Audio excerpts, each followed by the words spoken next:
Hello, and welcome back to another episode of NOTaR. So this is the final video for getting the exhaust installed. So basically, we've just got to cut the diffuser. So it's only got one exit. So what we're going to do is we're going to mirror it on the other side.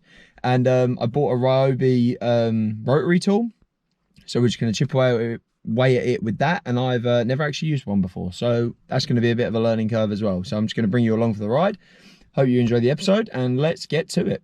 So first thing you want to do is make sure that the left hand side aligns and you've got a nice gap around your exhaust tips, and then you want to start making a template, and then before you start cutting you want to make sure that where you're going to cut it will then fit your other side of your exhausts. So first thing you're going to want to do is make a template. Use the cardboard that the diffuser came in if you need to, but definitely take your time and make sure it's exactly how you want it, because obviously this is going to be your deciding factor for where you cut the hole. So then obviously turn it over and add it to the other side. But the biggest thing is you want to make sure that before you start cutting, where you've cut the hole or marked the hole is where the exhaust tips are going to want to sit.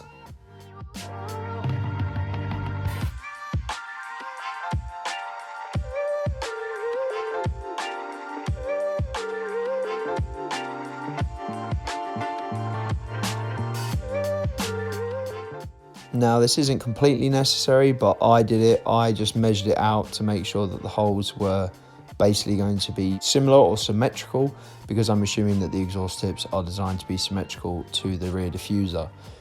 This isn't technically necessary because you could start cutting and then adjust on the fly, but I did want to make sure.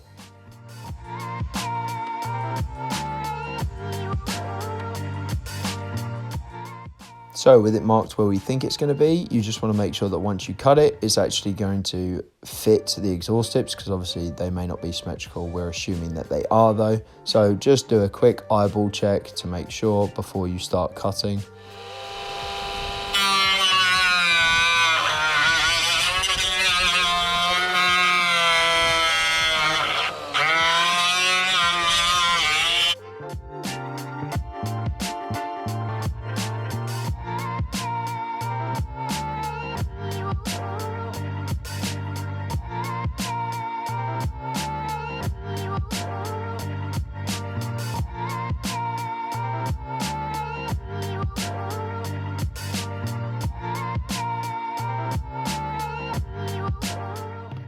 Being at risk of sounding like a broken record, basically every time you cut something or grind it back or do anything, test fit it again, just to give you a gist of where you are as it stands.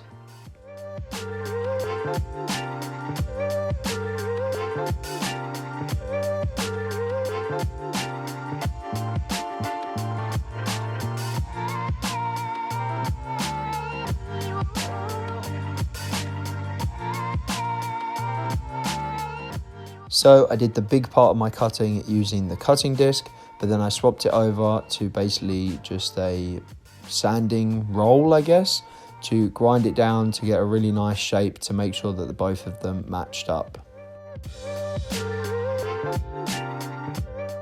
The other benefit of swapping this out was that the sanding gave a much nicer finish rather than a rough cut edge, which obviously is definitely what you want. This thing is really annoying when you're trying to film. Okay, so as you can see, that side we've got nice clearance at the top, but this side is touching, which is annoying, because obviously these are in stock position.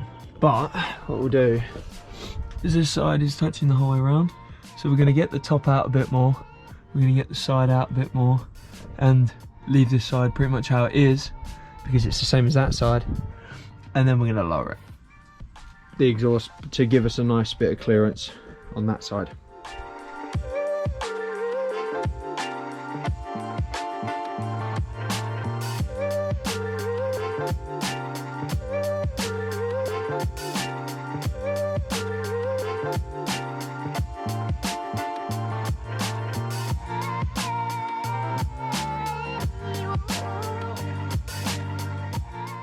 So as you can see, now that we've lowered the exhaust tip slightly, we've got a nice hefty gap around the left-hand stock one. And then on the other side, we've got a bit tighter tolerances, but we've still got a nice healthy gap so we don't melt the diffuser. So as we went through on the last video about removing the rear diffuser, basically there's 2 bolts or clips at the bottom, which this doesn't have cut out. So I'm going to drill 2 holes and replace them with cable ties because those clips sucked. So the last bit was on the original diffuser. There was 2 retainer clips to stop the screws from coming back out, I assume. So we want to pinch them off and put them on to your new diffuser.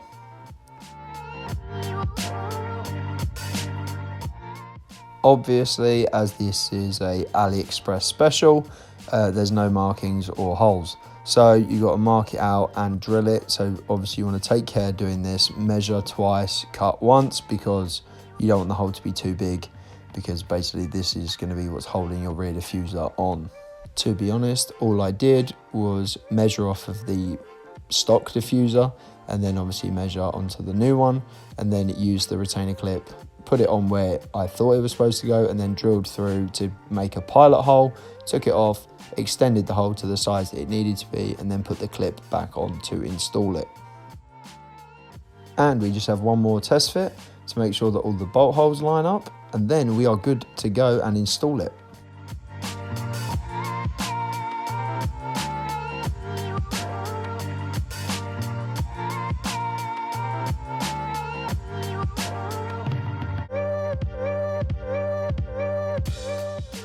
So to install this diffuser, it's just the reverse of the removal process.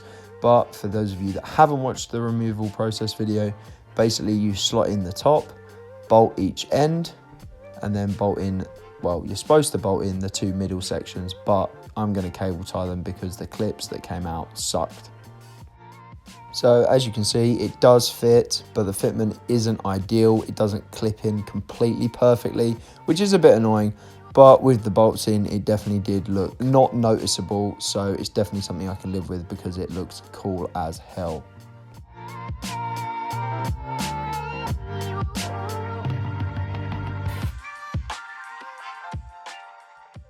And that concludes today's episode, guys. So it went pretty well. I mean, it's very, you got to slow and steady it. I feel like you don't want to chip away too much. So it's better to cut a little bit, fit it, cut a little bit, fit it.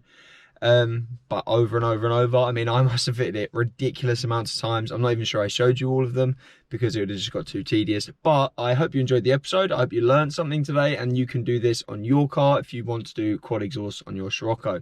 So I hope you enjoyed the episode, guys. Please leave a comment down below and like the video, share the channel, and I'll see you in the next episode. Cheers, guys.